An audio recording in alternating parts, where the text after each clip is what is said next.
Hello everyone, இன்னைக்கு நம்ம என்ன பார்க்க போறோம் அப்படின்னு பார்த்தீங்கன்னா ஹவு டு டூ ரிவிஷன். அதாவது நம்ம எவ்வளோதான் படித்தாலும் நம்மளுக்கு ரிவிஷன் அப்படின்றது நம்மளுக்கு மோஸ்ட் இம்பார்ட்டண்ட்டான ஒரு விஷயமா இருக்கு இல்லையா? ஸோ நம்ம படிக்கிறோம், அதில் வந்து நான் இது ரிவிஷன் பண்ணலன்னா எனக்கு அது நாளைக்கு ஞாபகம் இருக்காது, அதை நான் கண்டிப்பாக ரிவிஷன் பண்ணியே ஆகணும் அப்படின்னு சொல்கிறோம்.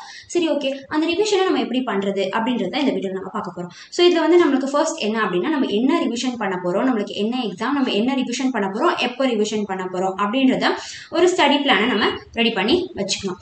நெக்ஸ்ட் என்ன அப்படின்னு பார்த்தீங்கன்னா, அந்த ஸ்டடி பண்ணுறதுக்கான அந்த நோட்ஸ் அது எல்லாத்தையுமே நம்ம வந்து ஆர்கனைஸ் பண்ணி வச்சுக்கணும்.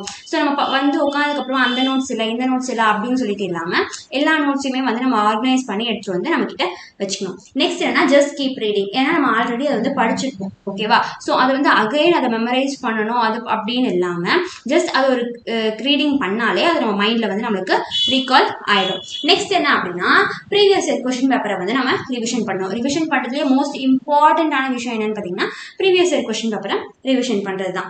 நெக்ஸ்ட் என்ன அப்படின்னு பார்த்தீங்கன்னா, நம்மளே செல்ஃப் எக்ஸாமினேஷன் வச்சுக்கணும். இந்த மாதிரி நம்ம ப்ரீவியஸ் இயர் கொஸ்டின் பேப்பர் பார்க்குறோம் இல்லையா? ஸோ அதில் ஏதாச்சும் ஒரு மாடல் கொஸ்டின் பேப்பர் இல்லை ஏதாச்சும் ஒன்று நம்ம எடுத்து வச்சு நம்மளே செல்ஃப் எக்ஸாமினேஷன் பண்ணணும். அப்படி நம்ம அதை எழுதும் போது நம்ம கொஞ்சம் கிளாரிட்டி கிடைக்கும். நெக்ஸ்ட் என்ன அப்படின்னு பார்த்தீங்கன்னா, கெட்டிங் சப்போர்ட். அதாவது நம்மளுக்கு வந்து ஏதாச்சும் டவுட் இருக்குது அப்படின்னும் போது அதை என்ன பண்ணணும், நம்மளுக்கு ஏதாச்சும் டவுட் அப்படின்னும் போது நம்ம யாருக்கு, நம்ம டீச்சர்ஸ், மென்டார்ஸ் இந்த மாதிரி யார் இருக்காங்களோ அவங்க கிட்ட கேட்டு நம்ம ஹெசிடேட் பண்ணாமல் என்ன டவுட் இருக்கும் அதை வந்து கேட்டு நம்ம கிளியர் பண்ணிக்கணும். ஸோ இந்த மாதிரியெல்லாம் பண்ணும்போது நம்மளுக்கு ஒரு ரிவிஷன் வந்து நம்ம ஒரு எஃபிஷியண்ட்டாக அதை வந்து நம்ம பண்ணி முடிச்சிடலாம். ஸோ இந்த மாதிரி அடுத்து என்ன வீடியோ வேணுன்றது கமெண்ட் செக்ஷனில் கமெண்ட் பண்ணிட்டு மறக்காம தமிழ் சேனலை சப்ஸ்கிரைப் பண்ணிக்கோங்க. தேங்க்யூ.